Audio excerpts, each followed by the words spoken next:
Hi, my name is Kim. I am a psychologist here today to speak to you about something very important for your mental health, and that is sleep.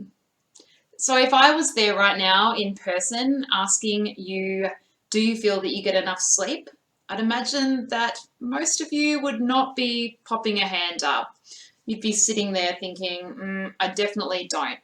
And for most of us, particularly at the moment, this is a common experience. So, not getting enough sleep, not getting good quality sleep, and waking up still feeling really tired. So, while that might be a common experience, it is something that's important on continuing to work on, as it has a really big impact not just on our physical health, but on our mental and emotional health. So, if you're not getting enough sleep, you're much more likely to get more easily stressed, to feel anxious at times, to not be able to concentrate as well, for motivation to be lower, for mood to be lower, just to name a few things. So they're all things that we want to obviously have as little of in our life as possible, and sleep can be a big way to intervene there. So if you're not sleeping well, what are a couple of practical tips that I have for you today? Well, number one is if you're sitting on Netflix or staring at your iPad or staring at your phone, any sort of lit screen right before bedtime, that's a pretty big no-no. The reason behind that is when we're staring at a screen and that light's coming into our eyes and into our brains, it's signaling that it's time to wake up. It's mimicking that sunlight, that we see in the morning. So our brain is getting the false message that it's actually time to wake up. So you then go and lie in bed, and as much as your body feels tired, you find it hard to shut down. So if you can, have half an hour to an hour of no screens before bed.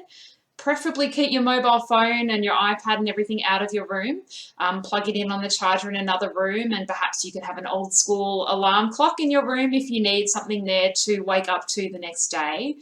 And just wind down before bed. Use that half an hour or an hour just to read an old school book, take a bath, signal to your body that it is time for bed. Another tip I'll give to you is if you wake in the middle of the night and you are going over a million things in your head and you're stressing that you're not getting back to sleep, stop struggling and stop trying to force yourself to sleep, okay? Relax your shoulders, relax your body, and breathe in for 4, hold for 7, and slowly out for 8. And just keep repeating that, focusing on the counting. It's kind of like another version of counting sheep if you ever did that when you were younger. And if you just focus on that and take the pressure off trying to fall asleep, and know that your body is resting even if you're not asleep, you may just find that you drop off a lot more quickly than if you get frustrated and try and fight and force yourself to sleep. Okay? Wishing you all the best. Take care of yourselves, and I hope that you get some really good sleep with these tips.